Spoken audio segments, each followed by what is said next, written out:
Breaking news, folks.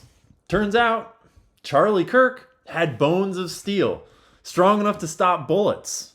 We just got our first bit of actual confirmation about findings of the autopsy, and they make the story even more unbelievable, if you could believe it. We'll tell you more all about that in just a minute. But the important thing is that Tyler Robinson is safe and sound in FBI custody, waiting for all the cameras to shut off and the guards to take a nap so that he can do a little bit of bedsheet origami. The FBI has charged him with aggravated murder, along with a host of other supporting charges, and are seeking the death penalty. It turns out Tyler Robinson almost got away clean, leaving the scene with no evidence, except for a detailed text message confession about how he used his firearm to eliminate the acquired target, and then got into his vehicle and was on the lam for 0800 hours. Pay no attention to the fact that we now know that the FBI has footage of the shooter taking the shot, and they specifically cut the video they released to start just after that part. Obviously, not because he never took the shot, probably never even had the rifle on the roof, but because of redacted.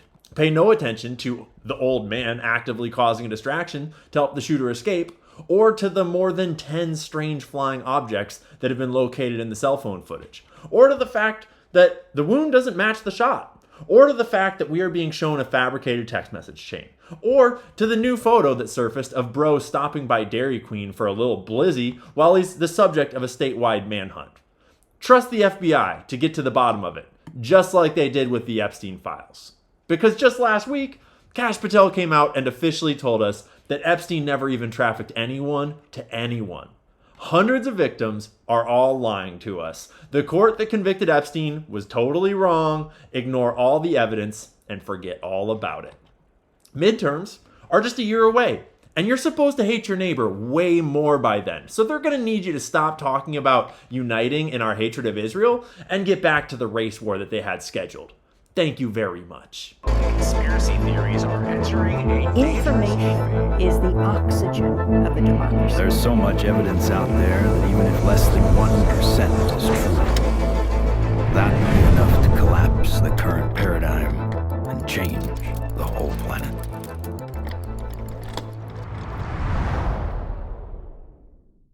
Consider a thought for me, will you?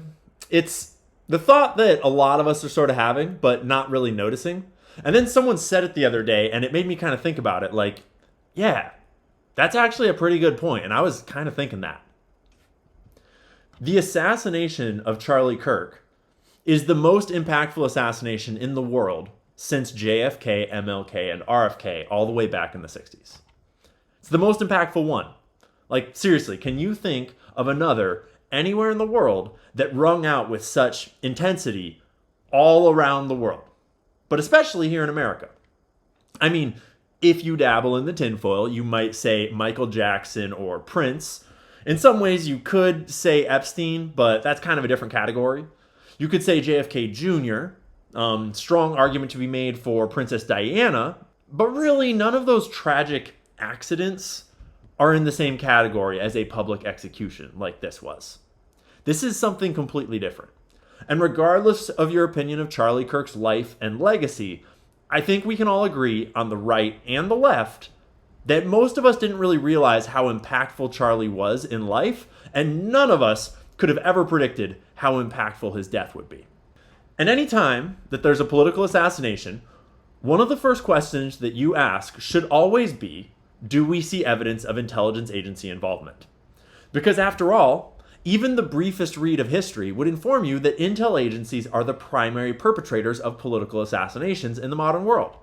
Certainly, there are lots of lone nuts out there, but in the context of a high-profile political assassination, if you know nothing at all about the crime, intelligence agencies are already a more likely culprit than a lone gunman by a pretty wide margin, and they should be your first suspects.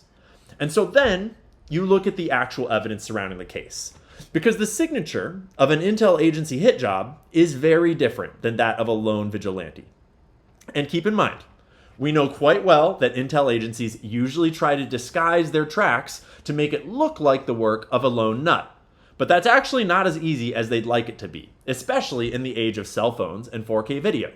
So, Today we're going to look at the official story of who shot Charlie Kirk and examine the most significant discrepancies in the official narrative. And then we'll explore the other half of this scandal, which is this breaking conversation about America's entanglement with Israel, for which Charlie has become the very quintessence of that entanglement. And his murder at this incredibly tense moment feels a lot like the shot heard around the world.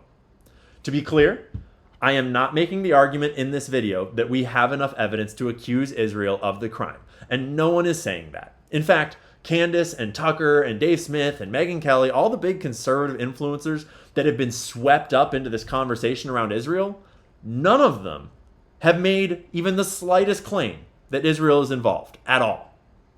And I have intentionally not contacted Candace to ask what she knows. I don't want any inside intel. This is not my fight. I didn't know Charlie. He wasn't my friend. I am just a dude on the outside looking in. And from where I'm sitting, I think that Israel is currently the most likely suspect, which is very different from claiming that they for sure did it. But by the end of this video, we'll go over all the evidence that supports that claim and also examine all the other possible explanations for what we know so far. So, what do we know so far? Well, we know a fair bit that the FBI officially told us. We don't know if it's actually true or not, but we know that they told us that it was true. Things like videos of a suspect jumping off the roof of the Lossy Center. Things like photos of a suspect with a backpack on campus allegedly concealing a rifle. We know that they gave us a basic timeline of events and a very questionable text message exchange. We're about to go over all of that, and we're mostly going to focus on the most glaring holes in the story because the internet is flooded with theories, and some of them are wild. Like, yeah, maybe Charlie's lav mic was actually secretly modified to shoot him in the throat like Mossad pager style. But even in the extremely unlikely event that that's true, like, how are you going to prove that, dog? How are you going to, right? Maybe, but let's be real. It's just as possible that a robot bird sniped him with a classified top secret projectile launcher, or that drones with lasers and DARPA technology, it's you're never going to prove any of that, and that's fine. I want to focus on the obvious stuff, the evidence that they're lying to us. For example, the video that the FBI released of allegedly Tyler Robinson jumping down from the roof, which we know beyond any doubt had line of sight to the shooting position. But they chose not to show us the actual shot for some reason. We'll get to that in just a second. But let's get ourselves there by starting at the start of the manhunt for Tyler Robinson, which actually starts with them getting the wrong guy twice. First, George Zinn, a 70-something-year-old Ashkenazi Jewish man, made a huge commotion in the crowd claiming he was the shooter. He later told reporters that he did this intentionally to help the shooter escape. And he somehow has a history of showing up at major world events as first a witness to the attack on September 11th, and then calling in a fake bomb threat in the wake of the Boston Marathon bombing. This dude makes no sense. Unless he's a spy. You remember Where in the World is Carmen Sandiego? Yeah. Spies show up at major world events because they're in the business of shaping major world events. Already, this dude has my hackles up about intel agency involvement. So, by 8 p.m. on the night of the shooting, Cash is on Twitter announcing that the subject in custody has been released after being interrogated. They got the wrong guy. Twice, actually. They also held another dude briefly. I haven't seen any reporting on who he was or why he was detained. Here, real quick, let's actually watch the George Zinn video. We don't know if it's him or not. One more time. We don't know if it's him or not. So he says, "Shoot me," as he's being taken away. He apparently was yelling, I did it, shoot me." But then, on September 11th, at noon, the day after the assassination, the FBI puts out these photos. "We are asking for the public's help identifying this person of interest in connection with the fatal shooting of Charlie Kirk at Utah Valley University. 1-800-CALL-FBI. And we all remember these photos with the American flag shirt. Pretty grainy. Pretty hard to see what's going on here. No rifle, right? And then at 8 p.m., they put out 4 more photos. The FBI continues to work alongside our law enforcement partners to seek justice in the murder of Charlie Kirk at Utah Valley University on September 10th. We're releasing additional photos of a person of interest. Information about this developing investigation can be found at blank. So these photos were put out the next day, right? The next night, actually. And we all remember seeing these photos. And again, no one sees a rifle, right? Like, does he have a rifle down his pants? Is that why he had a limp in the video that TMZ put out?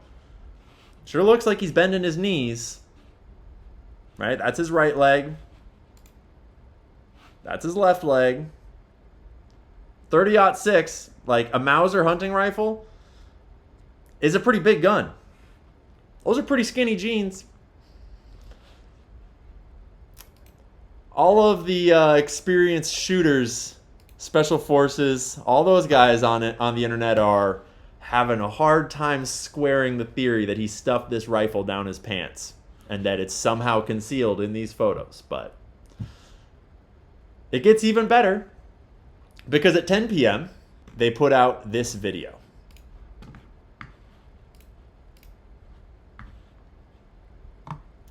We all remember seeing where,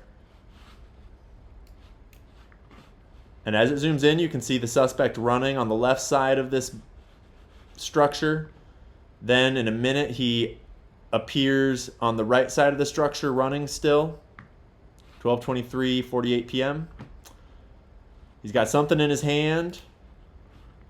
And the big question is he carrying a rifle right now?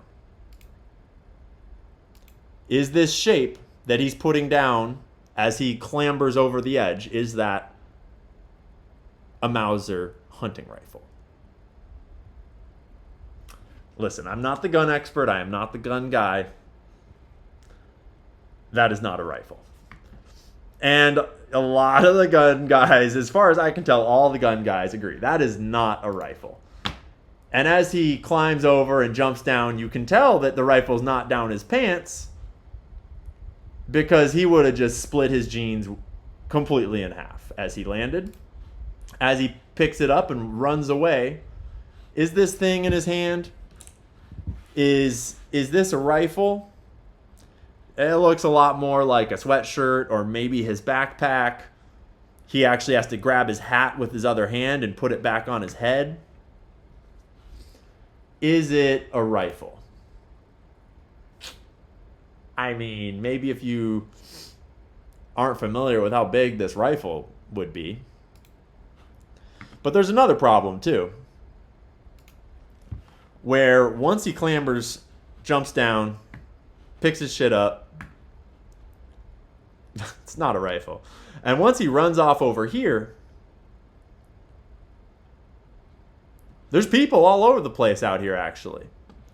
Here it looks like he's kind of all alone, but like there's people in the parking lot, there's dudes walking by on the street, and he's just carrying a giant rifle concealed in this floppy towel, allegedly. There's cars all over the place. A shot just rang out, a very loud shot. Yeah. So, a little weird right away.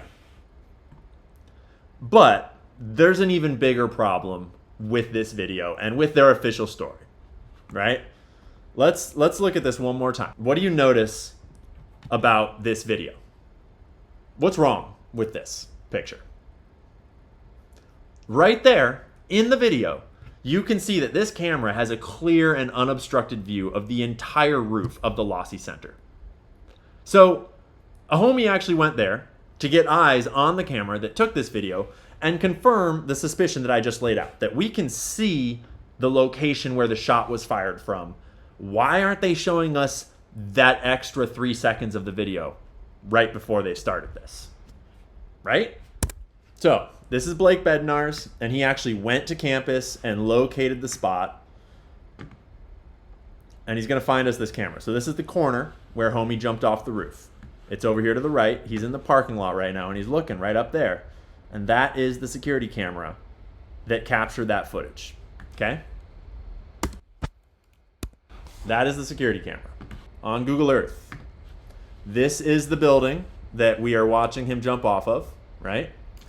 He took the shot from over here, allegedly. Then he ran across the roof, and the video showed him starting right here, running across behind this structure. And then he appeared out from behind the structure here, and this is where he jumped down here.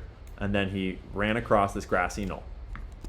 In the video from Blake Bednar's, we saw him standing right about here, and he was looking up in this direction at this building, trying to see the camera. And he saw the camera right here. And actually, you can pretty much see an artifact that looks a lot like the camera right there on the corner of that building. And so, what can that corner see? This corner can see everything. It can see the whole roof. And we could tell that just from the video. You didn't need to see this, but if you needed any more proof, they have video of allegedly the shot being taken. But they chose not to release it. They chose to cut 3 seconds later and just show a dude running. So the first big problem with the official story is that they chose not to show the video of the shot being fired. They certainly have it, if in fact this person is the shooter and took the shot from there, but they chose to cut the video just like 3 seconds later so that it didn't show the actual crime. Strike one. The second big problem also surrounds this video, and it's the rifle, right? We don't actually have any video or photo evidence that this suspect or Tyler Robinson was ever holding that rifle anywhere on campus. It's not visible in any of the photos. It's not visible in the video they released. A lot of people have gone back and forth about it. But they could just have shown us the video of him shooting the damn thing. But since they didn't show us that, we are left to speculate about where he's hiding it as he runs. And the FBI claims that they found a screwdriver on the roof, which is important, because how else could he have had the rifle concealed in the photos that they showed us, other than if he had it disassembled? Even then, I have very little confidence that he's actually concealing a whole rifle in those photos. But he needs a screwdriver, and I think an Allen wrench to put it back together, and so on the roof, we've got a screwdriver. Nice, that's convenient. Except, the only problem is that we were told by the government that he disassembled the rifle after taking the shot, which he obviously didn't, but that's what we were told. Presumably because it doesn't look like he's carrying a rifle when he runs across the roof and jumps off the roof, and everyone can see that. So it must have been hidden in his backpack, which it wouldn't fit inside of. But anyways, how do we know that he didn't have time to disassemble this rifle? Well, one of the first videos that came out shows us why he didn't have time to disassemble this rifle. So right up here, you can see this figure on the rooftop. And you can see how this figure is getting closer to this little square boxy formation. The camera is panning, which makes it hard to tell. But just the briefest analysis shows that now the figure is like right behind that box, right? So, first frame of the video, kind of looks like, I don't even know, it's like very big. Just holding something or something. Starts running. Just about behind the box. That is the shooter running. And right now in the video, the crowd is all just starting to duck. It's been like 3 seconds since the shot.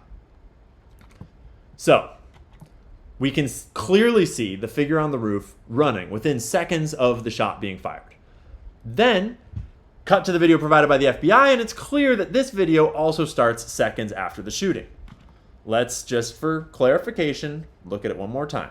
So if the figure started running right after the shot was fired, here, the figure's already running. And presumably, like, this box right here is probably the square shape on top of the roof that we saw the figure getting close to. But the figure's already running, right? And he's not that far from over there, so this is presumably within 4 or 5 seconds of the shot being fired, right? He fires the shot, he takes off running. Is the rifle in his hands? Sure doesn't look like it. Could he have put it into his backpack? Like, let's be real, no. But people started trying to suggest that maybe it had a collapsible stock, that it could have folded up real fast. But no, that is not a collapsible stock. That is a fixed stock. Weird scope placement. And interestingly, the New York Post article that published this photo on September 11th titled Imported Mauser Rifle Used in Charlie Kirk Assassination Recovered in Wood, sources say. That article's gone. Which is kind of weird. The rifle we're told that he used, people have been disassembling them on TikTok, left and right. You can go find videos of people disassembling Mausers with tools. Fastest I've seen is like 50 seconds. There's clearly not 50 seconds to disassemble a Mauser with precision little tools. Not to mention that then he left the tool apparently on the roof and then had to reassemble it later before he drops it in the woods. Duh. So if he has the rifle when he's coming off the roof, it's in his hand. It's not down his pants, partly because the fully assembled rifle is way too big for that, and he obviously lands like a total nerd when he jumps off the roof, and both of his knees bend well past 90 degrees. So it has to be in his hand, right? It has to be in his hand. Although we don't see even the slightest indicator of it being in his hand. We don't see anything shaped like a rifle, except for this floppy cloth that he puts down. So that black shape right there, that black clothy shape is doing some pretty heavy lifting. Because the FBI's entire case rests on that shape being a rifle. If that is not a rifle, the entire case is by definition fabricated. All lies. Because if it's not, then there's no rifle even on the roof. And everything else is a lie, right? So you better feel damn confident that that shape right there is a rifle.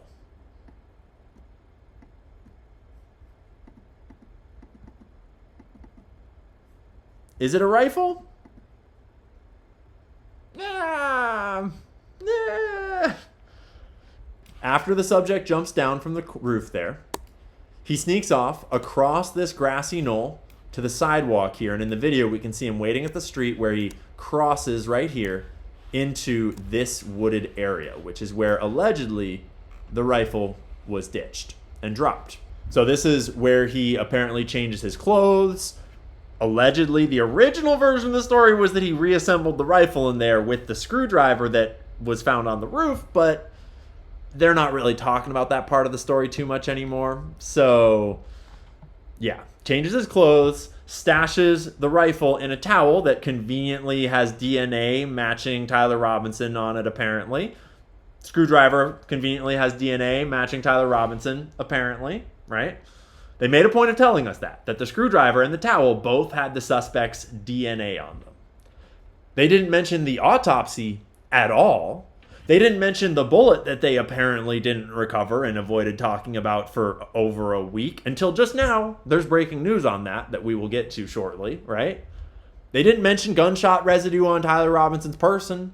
These are all some of the most important aspects of any type of murder investigation. Like, we have not heard a single peep about the autopsy or who performed it or anything about it, right? And that would clearly, conclusively show where the bullet entered, where it exited, if it exited, whether Charlie was wearing body armor, right? What kind of caliber of round hit him? Where was the shot fired from? You know, like all the most important questions. The autopsy, which they've already completed, would put all those conspiracy theories to bed. But they haven't mentioned it. Not even a peep from the mainstream media or FBI about it until last night.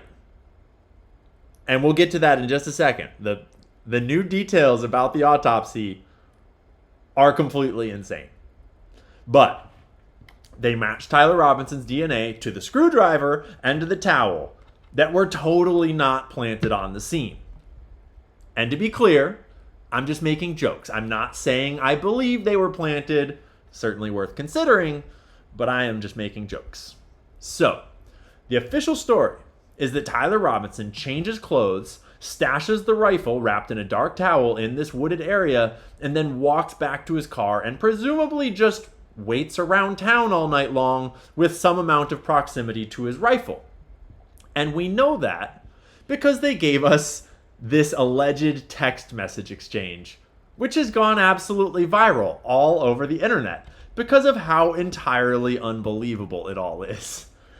Gen Z is having a veritable shindig amongst their peers, engaging in discourse about how unbelievably accurate the tone of the dialogue between these two young human males is. I am getting a call on my mobile a vehicle is parked.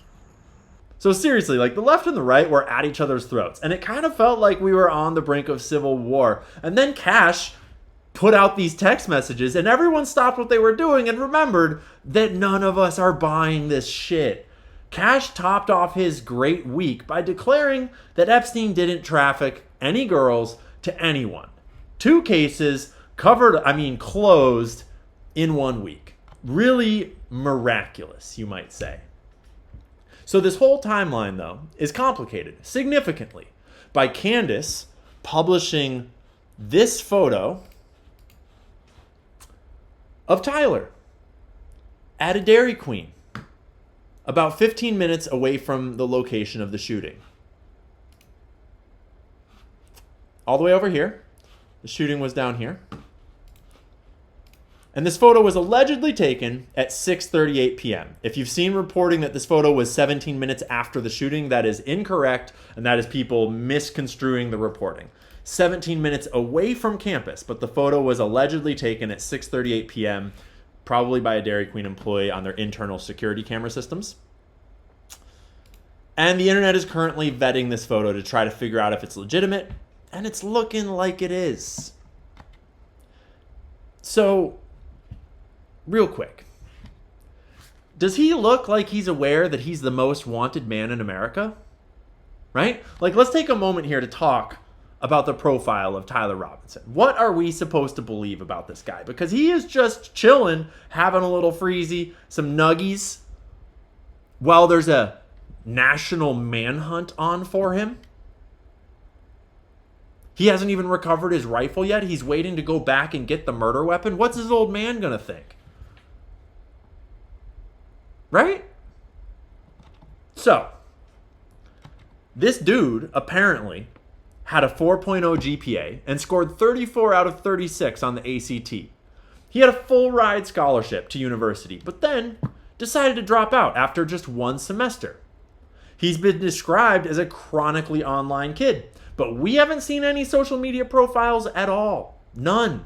Discord went back and forth with the government and media when they tried to say that he partially planned and told his friends about the attack in a Discord server. And Discord, the company, actually came out and said that wasn't true. That he used Discord, but they searched all of his messages and there was no mention of the attack at all, apparently. And that squares with the reporting of Ken Klippenstein, who actually got access to some of the people in the Discord friend group and was given a bunch of screenshots from their Discord, which he published. And it looks like normal stuff. Now, it's easy enough to just have another Discord server where all the weird shit happens, but this kid seems mellow. More actually surfaced about him too. Here's video of him from a police body cam. Who's the driver? He got in a car accident. The driver? Yep. Robinson. Can you tell me just really quick what happened? I was coming this way and was just passing through and he pulled out from here, or no, from there, I think. Do you remember which lane you were in? I was in one of those 2 lanes going this way. I think in the right, in the rightmost lane coming this way. Okay. And he would have been there going left. And as I was coming through, he turned in and I T-boned into the side. Okay. Do you remember looking at the light? Yeah, it just turned yellow as I was getting into the intersection. Gotcha. Okay, are either one of you injured in any way, shape, or form? No, nothing hurts? Okay, do you have your registration and proof of insurance on your vehicle? Right? So, like... right? Like... cold-blooded killer? Maybe. Like, maybe. But... like, we're supposed to believe that kid from a good household, 4.0 GPA, full ride scholarship, went off the rails and shot Charlie to protect his trans lover boy boyfriend. Could be. Or get out your tinfoil hat, because this is a hell of a rabbit hole to consider. Fair warning. Okay, does anyone else think it's odd that Tyler Robinson, the Charlie Kirk shooting suspect, heads to Utah State University, a school with uniquely heavy CIA ties, for just 1 semester in 2021 as a pre-engineering major, then mysteriously drops out and heads back home? He was a bright kid, top 1%, ACT score of 34, 4.0 GPA in high school. and got a $32,000 presidential scholarship. The university's Center for Anticipatory Intelligence, the nation's first program of its kind, led by ex-CIA analyst Jeannie Johnson and co-founded by former CIA Assistant Director Matt Barrett, actively recruits STEM kids like Tyler for its interdisciplinary intelligence training. There are no known direct connections yet, but with the USU's strong CIA and Israeli ties via over $2.4 million in research grants, you have to wonder what sparked the sudden exit. What do you guys think? Comment below. So this is the perfect example of the kind of content that seems spicy, but you should probably double check it. And so we're going to double check it because I'm kind of curious to see what we can turn up. Utah State University, CIA, Center for Anticipatory Intelligence. This is the thing that she was showing us. From USU to the CIA and back. Master of Anticipatory Intelligence. Interesting. Leadership team, Center for Anticipatory Intelligence. Wait, what? Reading students' papers on world cultures and politics may seem a long way from writing daily briefs for the President and U.S. Defense Secretary. Jeannie Johnson, a former intelligence and political officer for the State Department and the CIA. Interesting. USU has a lot of assets, Johnson said. Students here get a lot of attention that they wouldn't get elsewhere. That is how I actually got involved with the CIA. Johnson was working as a USU instructor when she caught the eye of Larry Booth, a USU professor and CIA officer. Interesting. So this is hosted on the Utah State University website. And it's essentially CIA propaganda about how great it is to get recruited from USU to go to the CIA. You can get a master's degree of anticipatory intelligence to anticipate and successfully navigate complex emergent security challenges across a wide range of fields and industries. The word security is doing an awful lot of heavy lifting there. That means intelligence agency, Defense Department, military. Security is what that means. USU's Center for Anticipatory Intelligence has led the pioneering effort in the US to establish the academic field of anticipatory intelligence, a multi-domain approach to anticipating threats and opportunities emerging from the world's increasingly complex security environment. What it's saying is this program at USU, where Tyler went to school for his first semester, is specifically known for leading the way in revolutionizing the educational field of preparing CIA operatives. There's another article about Jeannie Johnson. She's more than just a professor. She's a CIA operative. So here she is, founding director. Okay, so it was founded by CIA officer Jeannie Johnson, Matt Barrett, after retiring from the Central Intelligence Agency as an assistant director. Interesting. Okay, Jeffrey Taylor. He's an aerospace engineer. His research has been focused on the multidisciplinary design and optimization of novel aircraft concepts, including morphing aircraft. Steve Smith, Army enlisted counterintelligence special agent, an Air Force intelligence officer, and a China Foreign Area officer. David Winberg. Dave completed a 30-year career at the NSA. They're all spies. So, kind of checks out, eh? Seems like Utah State University is pretty friendly with the intelligence agencies. Seems like they're a critical node in the current pipeline of young people to spies. That's interesting. Well, now that we've looked into that question, seems like it checks out pretty good. And I guess I'll keep my eye on it more going forwards. Let's get back to what we were doing. Hey, I told you to get out your tinfoil. I gave you fair warning, right? It bears mentioning that the CIA loves Mormons. They don't drink, they don't party, they're just good kids, very patriotic. You know? What's not to love about Mormons? So, there's that, which is interesting. It's especially interesting when you remember that he was turned in by his own parents. And I mean, you can't try to tell me that you didn't think that was a little bit odd, right? that his parents apparently turned him in, and he came in willingly, but then pleaded not guilty. Some version of he was being recruited into CIA or intelligence programs or something like that kind of helps square that part of the story. It does square why a 4.0 student on a full ride scholarship might drop out after just one semester. It sounds a bit like a spy novel, but it's actually not far-fetched to imagine CIA recruiting at universities. Ivy League and other specific schools have long been the CIA's primary recruiting grounds. And that is not a controversial take. That is not like some opinion. That is well-known history. Like through the 60s and 70s, the Ivy Leagues were direct feeders into the CIA. And that has not largely changed. But anyways, we'll keep our eye on it, and we'll see if this angle of the story develops at all. Because now, let's get to the new and juicy details that just came out last night about this magical bullet. So Andrew Colvett, co-host of the Charlie Kirk Show, very much in the know here. He dropped this miraculous tweet that has just made the official story go from dumb to dumber. I want to address some of the discussion about the lack of an exit wound with Charlie.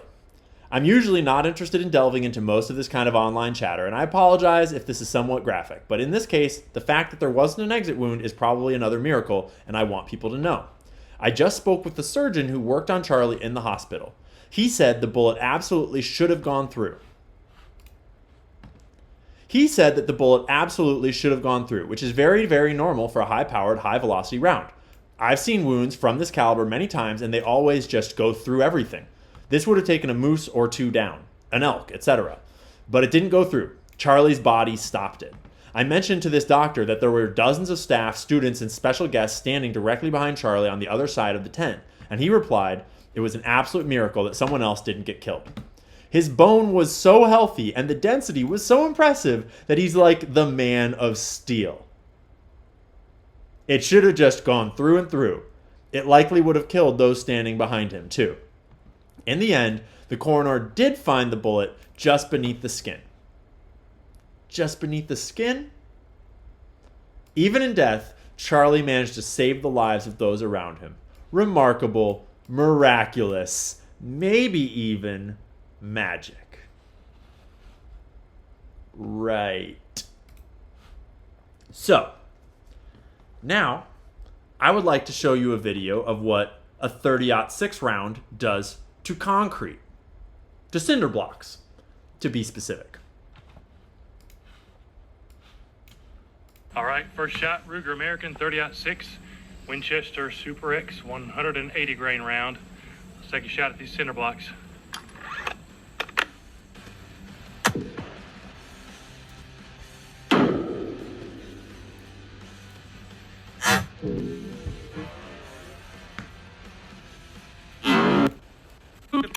Right there. And it split the first. So, just to clarify, it just split through 3 walls of concrete.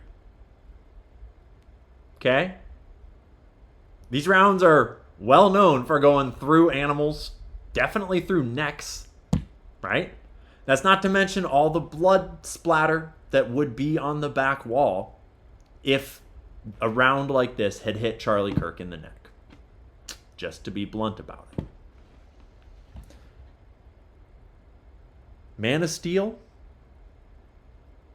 Right? So, what do we know about the wound, based solely on video information from the public, ignoring all of the official narrative given to us by the government and everyone else? First off, we know that it looks a lot more like an exit wound than an entry wound. And that's not based on my analysis. I'm not an expert. That's based on actual experts that are all over Twitter right now analyzing the wound. Ex-special forces, ex-military, people that have seen bullet wounds and know how these things work. And this is not complicated. It's not a secret. You can look it up for yourself. Entry wounds are usually smaller. They usually do not bleed immediately because the bullet is going through, creating a pressure system, and the exit wound is usually bigger and bleeds immediately and usually has splatter and everything to go with it, right? We know that Charlie goes into a stiff posture, which would indicate that his spinal cord was severed. In addition to that, We have the sound in all of the recorded videos from people's cell phones that we could analyze. And we have frames in those videos, hopefully showing what happened. And the internet nerds have been doing deep analysis of these videos.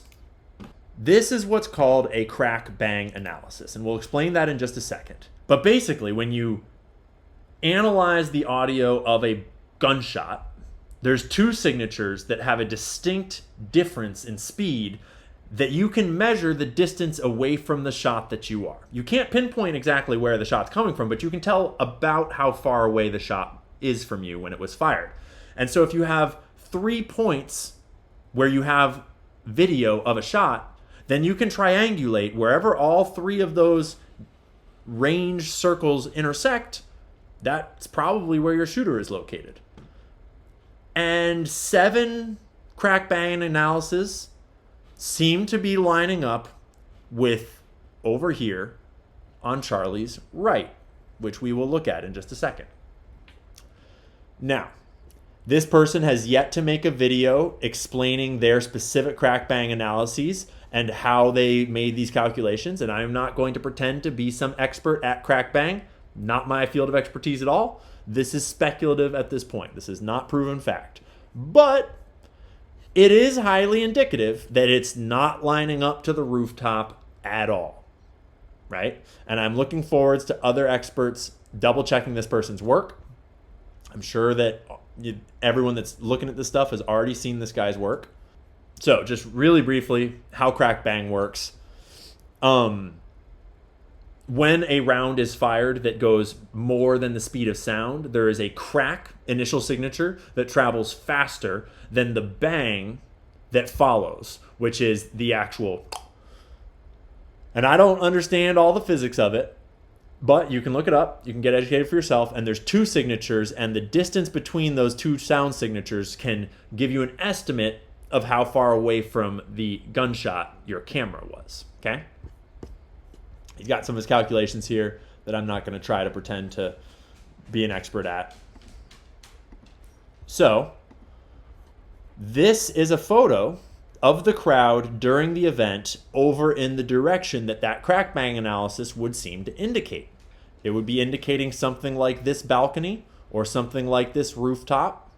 And listen, let's not put too much stock in this little bloop up there, but there is a bloop. That being said, there's all kinds of stuff going on over here. It's all very preliminary right now. And then, if you've been paying attention, you've probably seen all these videos of what appear to be bullets captured in frames of cell phone video flying past Charlie. And in order to really get a sense of what the path that this alleged bullet would be taking, you have to kind of dig through a lot of these videos. But basically, this frame is showing it going down past his knee below him. And there's another frame that people have found with a bullet that appears to be coming in at him from behind. So what the theory that this is developing would establish is a bullet coming down and in from back right side of Charlie, entering somewhere in the back of his neck and head, going down into his neck and probably hitting his spine and severing it, and then exiting out the front, which is the exit wound that we all saw. Then it would be passing down. Maybe bullets change angles when they're inside of a body. And so that would theoretically explain how we see an exit wound on the front. And then in this video, you see the bullet kind of captured in one frame going down past his knee. Allegedly. So you make your own judgment call about this. They're going frame by frame, and you can see it right over here by his knee, passing in front of his black knee. It's there for like 1 frame plus some artifacting on the frames before and after. Okay? You can clearly see it passing in this direction, downwards angle. That lines up pretty directly with the videos showing it incoming behind him a little bit above and back. So we appear to have a bullet captured in 2 different frames, passing through his neck in the right direction and angle, coming from the direction that the crack bang analysis is indicating, that seems to line up with everything that we're seeing from the actual video footage. But the skeptical mind would probably think, really? Like, you're saying that we're capturing bullets in cell phone videos? That can't be real, right? That's not how it actually works. That's not possible. You'd have to go and test it to prove it. But we can ask AI to give us a little bit of context, and I thought it was helpful. So I figured I would just ask, can you describe the chances of catching a bullet midair on camera with a standard iPhone camera shooting at 60 frames per second? Please give me an analysis of the chances of this happening with a round fired from pistols and fired from high-powered hunting rifles shooting at 30-06, right? Because we were told it was a 30-06 round fired from a rifle. But if the shot's actually coming from the side, it's very possible we're talking about a suppressed round, about a subsonic round, about a pistol round, maybe some sort of mechanically mounted gun. It's really hard to say. We don't know. So figure we get a couple of different analyses here. And this is pretty basic math. This is not complicated. At 60 frames per second, an iPhone camera captures each frame in approximately 16.67 milliseconds, right? So velocity, distance traveled per frame, about 20 feet if it's a handgun round. So in the 16.67 millisecond exposure window, a bullet travels roughly 20 feet, right? For the 30-06 round, it travels roughly 47 feet per frame, right?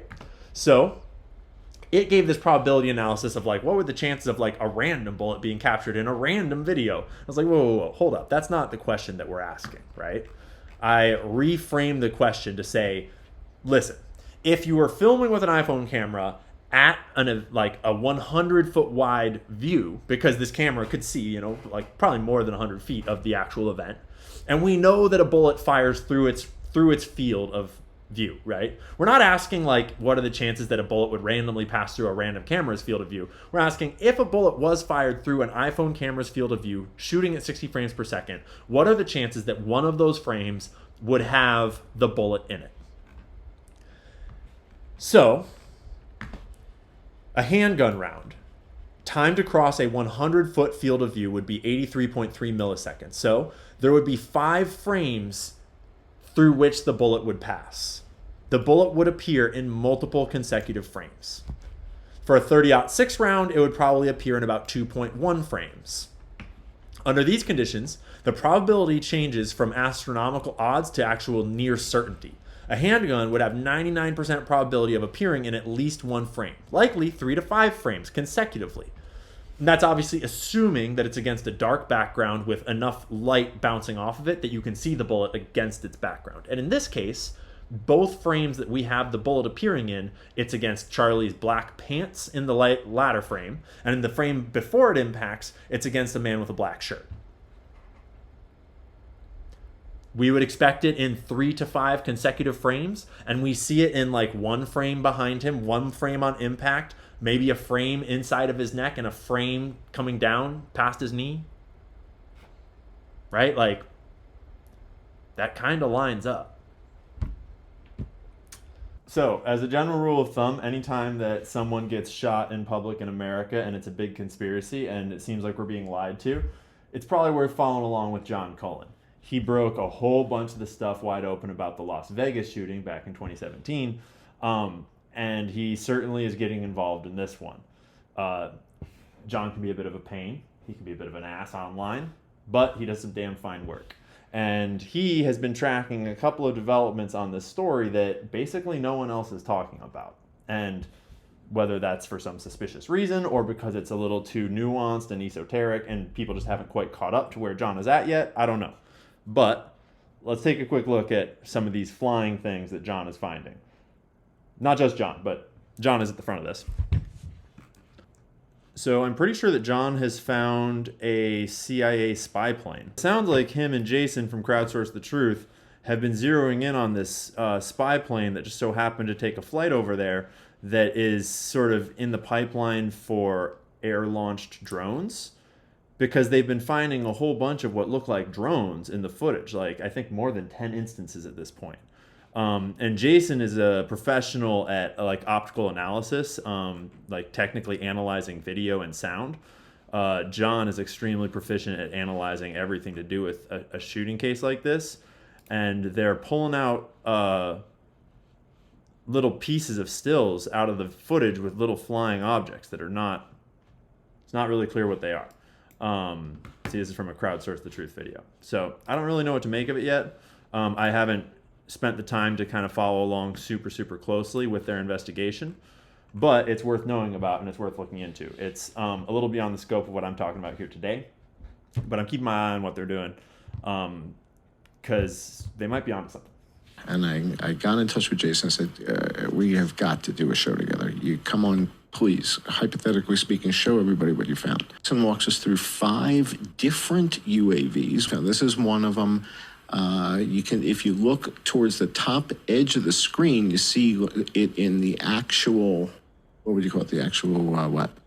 Actual size. This is what I did for each of these, John, is I went through in a program called After Effects, which is like, this is what you'd use to track motion picture footage if you were doing visual effects in, any movie. So, I was able to track these things down to a sub-pixel level, and then I isolated them, magnified them sometimes as much as 2,400%, so we could just really see it, whatever level of detail was there. So that's what we did with these. It looks kind of similar to something. I mean, it's kind of reminds me of something maybe I saw maybe a year. All right, so it's time for the big reveal. All right, so what's been going on? That is the difference between 2,900 feet per second at the muzzle and 2,600 feet per second at the muzzle. All right. See, this is where it gets good. They get granular. John is real technical. They're both very smart. And a lot of their content moves slow because they are digging into all the details. So it might not be for everyone, but if you want to know what's going on out here, great guys to follow. All right, so for all you guys out there that shoot, I'm trying to give us a reasonable rate. And notice how it overlaps, right? He's getting a similar measurements on what we're talking about. All right, so for all you guys out there that shoot, I'd be curious what kind of conclusions they're coming to right about now. One last development that came out in the last couple of days here that adds to this piece of the story is this video where people have been combing through all the video footage and someone noticed what looks like a figure on top of another building. Not the same building as before. This is the Woodbury building, and there's a figure there. See, Woodbury building, right? And at first, you see a little bit of the head there, and then it kind of goes away, right? Just the littlest bit right there. Probably a person, but it's kind of hard to tell. But we know it's the Woodbury building because it pans over, right? It's not like they were trying to film this guy. They just were filming randomly, and someone noticed that there was a little head in the frame, apparently, right? So when we go to Google Earth, this is the building right here that we are told the shot was taken from. The video we just watched was filmed from right here on this walkway, looking up and around here, right? So it was panning here and here, like this and this. This is the Woodbury building sign that was in the end of the video, and the person's head would have been seen somewhere in this area, right? So it is worth noting that this roof, it has lines of sight, but it does not really have access to over here, which is where allegedly the shot was taken from. Some people are dealing with campus maps that look straight down, and it kind of looks like this roof connects to this roof. It doesn't really connect, right? Unless they had a ladder up here or something, or there's like some secret door that we don't see, or he was like frickin' Alex Honnold and went free soloing. But it's interesting because now we're getting possible sightings of people on more than one roof. That's the kind of thing you might expect if you had a organized hit with multiple players involved. So we have what kind of scenario do we have developing here? We have a Patsy. Looks like a willing Patsy, whether he's been recruited into some form of intelligence agency or operation or something else, who knows? It would appear that we have a Patsy on the roof over here, like we're told. But it's not really clear that there was ever a rifle on that roof.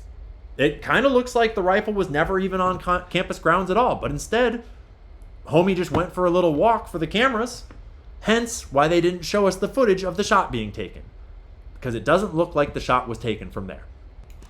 It seems like we have an actual shooter up and to Charlie's right, somewhere in this area, whether that's on this balcony that was uninhabited, or possibly up on this roof, or maybe concealed somewhere in here, although there was people all along this walkway and people all up these stairs and down and around. So, who knows? But crack bang analysis, the apparent bullet on film, both line up with over here, as well as the wound pattern that we saw on video and Charlie falling over away from this direction. Not to mention the lack of blood splatter behind him. We also know that there were agitators in the crowd, ready to cause distractions and confusion to delay police in securing the scene and locating the shooter and team as they escaped. And if you agree with the analysis that leads to this being the most probable set of facts at this time, then we arrive at one massive question. What the hell's going on with the FBI and the investigation? Are they really so dumb that they're fooled into feeding the lie back to us? Are they being fooled by the cover-up too? Or are they in on it? Are certain people in the FBI helping push this lie to the public? Because as just one example, the FBI has video of the shot, of the shooter on location, allegedly with the rifle, taking the shot. Right? So this begs the question, what about the Trumps? What about Erica Kirk and everyone else at Turning Point? What's going on behind the scenes now, politically speaking? I think that we'll be getting answers about that this week because Alex Clark announced on Twitter that Erica will be coming on her podcast to speak openly about everything from the conspiracy theories to Charlie's evolving position on Israel and everything else. But so then when I went to Alex Clark's Twitter account to find the announcement to show it to you here, I was not able to find it. So I'm a little confused. And I'm not really sure if that's still going to be happening. Honestly, I'm not really surprised if it was canceled though, because I find it really hard to imagine Erica Kirk deciding to do that right now, regardless of what's actually true and regardless of how much she knows. This is way too hot of a political position to be in, her being the new CEO of Turning Point USA. There's way too much pressure on TPUSA right now. Way too many donors, I'm sure, vying for control. That is me speculating. But like, come on. We've all seen how these billionaires act in public. How do you think they act in private, right? And she has way too important of a job to do right now to consolidate power and rally Charlie's true supporters around her and do whatever she's trying to do, right? So we will see what happens, and we'll follow that if it develops. I kind of doubt that that interview is going to happen, but if Erica Kirk does speak out, it will give us a lot of information. It'll be extremely complex to analyze because of the many layers of complexity and unknowns that get overlaid over what's going on behind the scenes at Turning Point. And so we're going to have to analyze it pretty critically to figure out if there's like things being held back or if there's politicking going on or whatever, you know. I don't know how Erica feels, obviously. I have no idea. But I know that if my wife or brother was murdered, I wouldn't settle for anything less than every stone turned over. I wouldn't be comforted by an easy lie. Watching a cover-up would definitely make me right? And beyond that, like, Erica knows this industry. She lives in this industry. Charlie eats, sleeps, and breathes this industry. Like, they are no strangers to trolls online. You're not offending them by asking questions about his death. And if you are, I'm sorry if I'm offending Erica Kirk by asking questions about the official narrative and trying to find the real answers and the real killers. I apologize. But this is what we're doing. because we're being fed a lie, right? At this point, it's basically impossible that the official story we're being fed and Tyler Robinson is being charged with is even remotely true. Now, that does not mean that Israel did it, but oh boy, is the internet talking about Israel. So, let's talk about Israel. Psych. Just kidding. This video is already like an hour long, and the Israel conversation is a whole can of worms, and I just want to get this one out because this information is changing and updating so fast that it feels appropriate to split the shooting information up from the greater cultural kind of Israeli-American relationship conversation. But there's plenty to say about that too. And this obviously informs that, and that informs this. It's all very complicated. One other last thing real quick before we wrap up is there's a lot of people pushing the envelope on this conversation right now, a lot of experts chiming in that you should be watching and following along with. Shout out to Outside the Overton. He is an ex-ballistics instructor, ex-military. He's been doing a lot of work, and he sort of is one of the driving people behind the idea that maybe there's a shooter off to the side and up behind maybe. He's been having discussions with people like Paramount Tactical. Also Valhalla VFT is making ongoing coverage, and he's also all these guys are ex-military. It's important to follow experts, and there's a ton of people contributing. I could never name them all, but it's important to give some credit where credit's due, because I'm just learning from all these guys. So I appreciate you tuning in. Thanks for bringing an open mind, thinking critically, coming to your own conclusions. Hopefully you do not agree with all of mine, but hopefully this helped you kind of see the spread of what's going on the internet right now and what everyone's thinking, what the experts are thinking, what seems most likely.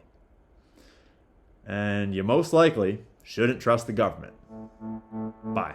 Conspiracy theories are entering a Information is the oxygen of a democracy. There's so much evidence out there that even if less than 1% is true, that would be enough to collapse the current paradigm and change the whole planet.